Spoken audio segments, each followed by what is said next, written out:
Bollywood silver screen presenting blast from the past. ये कहानी शुरू होती है सन 1962 से, जहां पर हमें डॉक्टर कैल्विन को दिखाया जाता है जो कि एक वैज्ञानिक है। ये वो वक्त था जब अमेरिका और सोवियत यूनियन के बीच में बहुत तनाव चल रहा था। अमेरिका में हर जगह ये अफवाह थी कि रशिया कभी भी अमेरिका के ऊपर परमाणु बम फेंक सकता है। इसीलिए डॉक्टर कैल्विन ने अपने बैकयार्ड में एक अंडरग्राउंड बंकर बनाया होता है जो कि परमाणु बम से बचने के लिए पूरी तरह से सुरक्षित होता है। अब डॉक्टर कैल्विन के घर पर पार्टी होती है, तभी ये टीवी पर न्यूज देखते हैं जिसमें अमेरिका के राष्ट्रपति रशिया को कह रहे होते हैं कि हम तुम्हारे परमाणु बम से नहीं डरते और उसका जवाब देने के लिए हम तैयार हैं। अब डॉक्टर कैल्विन को लगता है कि परमाणु वॉर शुरू होने वाला है, इसीलिए वो सबको कहते हैं कि आप सब अपने घर पर जाओ। और वो खुद भी अपने घर के बैकयार्ड में जो बंकर होता है उसके अंदर अपनी पत्नी को लेकर चले जाते हैं जो कि प्रेग्नेंट होती है। उसी रात को उनके घर के ऊपर आसमान में एक फाइटर प्लेन को दिखाया जाता है जिसके इंजन में खराबी आ जाती है और उसका जो पायलट होता है वो उस प्लेन से निकल जाता है। वो प्लेन क्रैश होकर सीधा मिस्टर कैल्विन के घर के ऊपर आकर गिरता है, जिससे उन्हें लगता है कि अब परमाणु वॉर शुरू हो चुका है। इसीलिए जिस बंकर के अंदर वो गए होते हैं वो उसे पूरी तरह से लॉक कर देते हैं। और एक बार इस बंकर के लॉक होने का मतलब है कि ये 35 सालों के बाद खुलेगा। और ऐसा इसलिए होता है कि जब भी परमाणु वॉर होता है तो उसका वायरस जो धरती पर फैलता है उसे ठीक होने में कम से कम 35 साल लगते हैं। यानी कि अब वो अपनी प्रेग्नेंट वाइफ के साथ इस बंकर में फंस चुके हैं और अगले 35 सालों तक वो यहाँ से बाहर नहीं निकल सकते। वहीं डॉक्टर कैल्विन के पड़ोसियों को ये लगता है कि कैल्विन और उसकी पत्नी प्लेन के गिरने से मारे गए, इसीलिए उनके घर को उसी तरह से छोड़ दिया जाता है। वहीं जमीन के नीचे बंकर में कैल्विन और उसकी पत्नी को दिखाया जाता है। कैल्विन एक वैज्ञानिक है, इसीलिए उसने यहाँ पर 35 सालों के लिए हर एक चीज को पूरी तरह से पहले से अरेंज कर रखा होता है। यानी कि ये 35 साल तक इस बंकर के अंदर सरवाइव कर सकते हैं। अब कुछ दिनों बाद उसकी पत्नी एक बेटे को जन्म देती है। वो दोनों के दोनों बहुत खुश होते हैं और कहते हैं कि हमारा बेटा मानव जाति को आगे बढ़ाएगा। उन्हें ऐसा लग रहा होता है कि ऊपर परमाणु बम की वजह से इंसानियत लगभग पूरी तरह से खत्म हो चुकी है, लेकिन ये सच्चाई से बहुत दूर होते हैं। धीरे धीरे वक्त बीतता है और इनका जो बेटा होता है जिसका नाम एडम है वो बड़ा होना शुरू हो जाता है। बंकर के अंदर खाने के लिए इन्होंने पेड़ पौधे उगाए होते हैं, साथ ही यहाँ पर एक बहुत बड़ा फिश टैंक भी होता है जिसमें ये मछलियां रखते हैं और उनको खाकर अपनी जिंदगी सरवाइव करते हैं। ये अपने बेटे को हर तरह की नॉलेज देते हैं, पॉलिटिक्स की, उसे डांस भी सिखाया जाता है, उसे बॉक्सिंग भी सिखाई जाती है ताकि वो इस दुनिया की हर एक चीज को सीख सके। इनकी जिंदगी बहुत अच्छे से यहाँ पर चल रही होती है। वहीं इनके घर के ऊपर यानी कि इनके बंकर के ऊपर दिखाया जाता है जहां पर इनका घर था, अब वहां पर एक बार बन चुका है। इसी तरह से वक्त बीतता जाता है और 33 साल बीत जाते हैं और अब मात्र 2 साल बचे हैं जब ये इस बंकर से बाहर निकल जाएंगे। ये इनके लिए एक बहुत राहत की बात होती है और 2 साल भी बीत जाते हैं और वो दिन आ जाता है जब ये बंकर से बाहर निकल सकते हैं।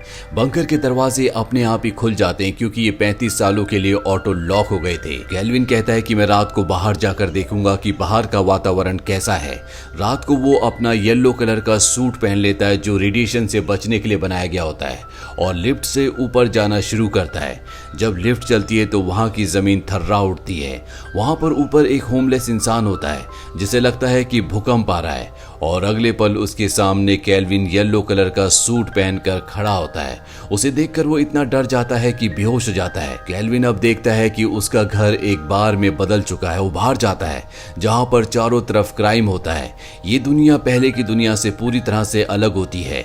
यहाँ की टेक्नोलॉजी इतनी हाई होती है जिसके बारे में कैल्विन ने कभी सोचा भी नहीं था। लेकिन इस वक्त में गरीबी और क्राइम बहुत ज्यादा होती है। कैल्विन सोचता है कि सब लोग म्यूटेंट हो चुके हैं, इसीलिए वो वापस बंकर में आ जाता है और अपनी पत्नी और बेटे को कहता है कि बाहर की दुनिया पूरी तरह से बदल चुकी है, वो सुरक्षित नहीं है, वहां पर बहुत ज्यादा क्राइम है, लोग म्यूटेंट बन चुके हैं, हमें यहीं पर रहना होगा। ये बात सुनकर कैल्विन की पत्नी अपना आपा खो बैठती है। वो पिछले 35 सालों से इस बंकर के अंदर कैद है और वो इसके अंदर और नहीं रहना चाहती, पर कैल्विन उन्हें समझा देता है। धीरे धीरे अब इनकी फूड सप्लाई खत्म होने लगती है। साथ ही कैल्विन को हार्ट अटैक भी आ जाता है और अब केल्विन के बेटे एडम को ऊपर सप्लाई लेने के लिए जाना ही होगा। एडम की मॉम एडम से कहती है कि तुम ऊपर जाओ और जरूरत की सारी चीजें लेकर आओ। जब केल्विन को पता चलता है कि उसका बेटा बंकर से बाहर जा रहा है, वो अपने बेटे को अपने पास बुलाता है और कहता है कि बाहर गंदी किताबों की एक दुकान है, उस किताबों की दुकान के पास तुम बिल्कुल नहीं जाओगे क्योंकि रेडिएशन वहां पर सबसे ज्यादा है। वो जानबूझकर अपने बेटे को ऐसा बोलता है ताकि वो उस एडल्ट किताब की दुकान के बाहर ना जाए। और अब एडम पहली बार बंकर से बाहर निकलता है, जहां पर वही होमलेस लोग बैठे होते हैं जो पिछली बार केल्विन के निकलने से बेहोश हो गए थे। और जब एडम वहां से बाहर निकलता है तो ये एक बार फिर से बेहोश हो जाता है। इसके बाद एडम पहली बार बंकर से बाहर की दुनिया को देखता है। वो पहली बार खुले आसमान को देखता है। उसे सब कुछ यहाँ पर बहुत अच्छा लग रहा होता है। अब उसे तलाश होती है एक ऐसे स्टोर की जहां से वो अपने घर के लिए सारा सामान ले सके। और तभी वो पहुंच जाता है एडल्ट बुक स्टोर के पास और उसके पिता ने उसे बताया था कि यहाँ पर जहरीली गैसें। वो शोर मचाना शुरू कर देता है जिससे सब लोग यहाँ से इधर उधर भागना शुरू कर देते हैं। और अब एडम बस पकड़कर स्टोर की तरफ निकल पड़ता है। बस में भी वो 1960 की बातें कर रहा होता है जो लोगों को बहुत अजीब लगती है, किसी को उसकी बात समझ में नहीं आती। और अब वो सुपरमार्केट पहुंच जाता है जहां पर जब वो अपने घर का सामान ले रहा होता है, वहां का जो सेल्समैन होता है वो कहता है कि अगर आपकी डिलीवरी ज्यादा है तो मैं आपके घर तक आपका सामान पहुंचा दूंगा। और एडम को पहली बार एहसास होता है कि वो यहाँ तक आ तो गया लेकिन उसे वापस जाने का रास्ता नहीं पता, यानी कि वो इतने बड़े शहर में अब खो चुका है। वो चारों तरफ घूमकर उस बार को ढूंढ रहा होता है जिसके नीचे उसका बंकर है। उसके पैसे भी खत्म हो जाते हैं। उसके पिता के बहुत पुराने बेसबॉल के कार्ड्स उसके पास होते हैं जो उसके पिता ने उसे दिए थे। वो उन कार्ड्स को बेचने के लिए एक दुकानदार के पास जाता है। वो दुकानदार उसके सभी कार्ड्स की कीमत $500 लगाता है। और तभी यहाँ पर दुकानदार की असिस्टेंट ईव आ जाती है और वो एडम को बताती है कि तुम्हारे कार्ड्स की कीमत $500 नहीं बल्कि तुम्हारे हर एक कार्ड की कीमत $6000 है। ये तुम्हें बेवकूफ बना रहा है। और वो अपनी जॉब छोड़ देती है और एडम के साथ यहाँ से निकल जाती है। एडम को ईव बहुत अच्छी लगती है क्योंकि उसने उसकी मदद की थी, उसे सच बताया था। इसके बाद एडम उसे कहता है क्या तुम मुझे एक होटल तक छोड़ दोगी जो उसकी मॉम ने उसे बताया था। और बदले में वो उसे 2 कार्ड्स देना चाहता है। ईवा उसे होटल तक छोड़ देती है। एडम उसे 2 कार्ड्स देता है और ईवा यहाँ से चली जाती है। पर अगले दिन एक बार फिर से वो उसके पास आती है क्योंकि उसे लग रहा होता है कि उसने एडम जो कि बहुत ही शरीफ है उससे कार्ड्स लेकर अच्छा नहीं किया। वो उसके कार्ड्स वापस लौटा देती है। और अब एडम ईवा से कहता है क्या तुम मेरी शॉपिंग करवाने में मदद करोगी, मुझे बहुत सारा सामान लेना है। दरअसल उसे 2 साल की सप्लाई लेनी है ताकि वो 2 साल तक बंकर से बाहर ना निकल सके। वो ईवा से कहता है कि अगर तुम मेरी इस काम में मदद करोगी तो मैं तुम्हें हर हफ्ते के $1000 दूंगा। ईवा उसकी बात मान जाती है और अब वो उसके लिए सामान इकट्ठा करना शुरू करते हैं। यहाँ पर एडम ईवा को ये भी बताता है कि उसे अपने लिए शादी के लिए एक लड़की चाहिए, लेकिन शर्त यह है कि वो लड़की कैलिफोर्निया की होनी चाहिए क्योंकि एडम की मॉम ने उसे बताया था कि सिर्फ कैलिफोर्निया के जो लोग हैं वो म्यूटेंट नहीं हुए, यहाँ के सभी लोग म्यूटेंट बन चुके हैं। यानी कि एटम बॉम्ब गिरने के बाद जो रेडिएशन पैदा हुआ था उससे उनके दिमाग में उनके अस्तित्व पर गहरा असर पड़ा है। इसीलिए अपनी मॉम के कहने पर अब वो कैलिफोर्निया की लड़की से शादी करना चाहता है। एडम को ईवा अपने एक गे दोस्त से मिलवाती है ताकि वो एडम का पूरी तरह से मेकओवर कर दे। और अब ये एडम को नई नई चीजें सिखाते हैं। एडम पहली बार समंदर में नहाता है। वो पहली बार अपने आंखों से लाइव बेसबॉल का मैच देखता है। साथ ही जब वो बैठा होता है तो बारिश हो जाती है। उसने पहली बार अपनी जिंदगी में बारिश देखी है। हालांकि ईवा उसके लिए अम्ब्रेला लेकर आती है लेकिन उसे बहुत अजीब लगता है क्योंकि वो इस बारिश को एंजॉय कर रहा होता है। ईवा ने उसकी बहुत मदद की होती है, इसीलिए एडम उसे कहता है क्या तुम मेरी दोस्त बनोगी। ईवा उसे हाँ कह देती है और एडम उसे अपने गले से लगा लेता है। वो उसे बहुत जोर से गले से लगाता है। दरअसल उसे नहीं पता कि लोगों से किस तरह से बिहेव करना चाहिए। हालांकि उसकी एजुकेशन बहुत अच्छी हुई होती है लेकिन फिजिकली लोगों से किस तरह से मिला जाता है इस बारे में उसे ज्यादा पता नहीं होता। और अब ईवा और उसका दोस्त उसे एक क्लब ले जाते हैं ताकि उसे वहां पर कोई लड़की मिल जाए।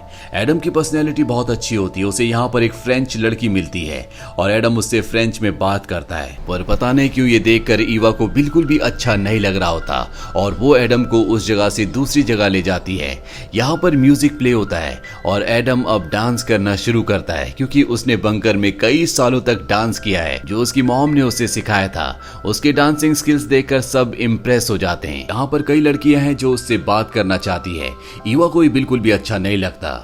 यहाँ पर उसका एक्स बॉयफ्रेंड भी होता है जिसके पास वो चली जाती है और अब एडम भी वहां पर आता है और उसके एक्स बॉयफ्रेंड और एडम के बीच में आर्ग्यूमेंट्स हो जाते हैं। ईवा का एक्स बॉयफ्रेंड उसे पंच मारने की कोशिश करता है पर यहाँ पर एडम जिसे बॉक्सिंग आती है जो उसके पिता ने उसे सिखाई है, वो अपनी बॉक्सिंग स्किल से ईवा के एक्स बॉयफ्रेंड को कई पंचेस मारता है। ईवा यहाँ से चली जाती है और जब ईवा का दोस्त जो उन्हीं के साथ पार्टी में गया था घर आता है तो वो अकेला आता है। ईवा उससे पूछती है कि एडम कहाँ है। वो बताता है कि वो पार्टी में ही है। इस बात से ईवा परेशान हो जाती है और बाहर अपनी गाड़ी में आती है।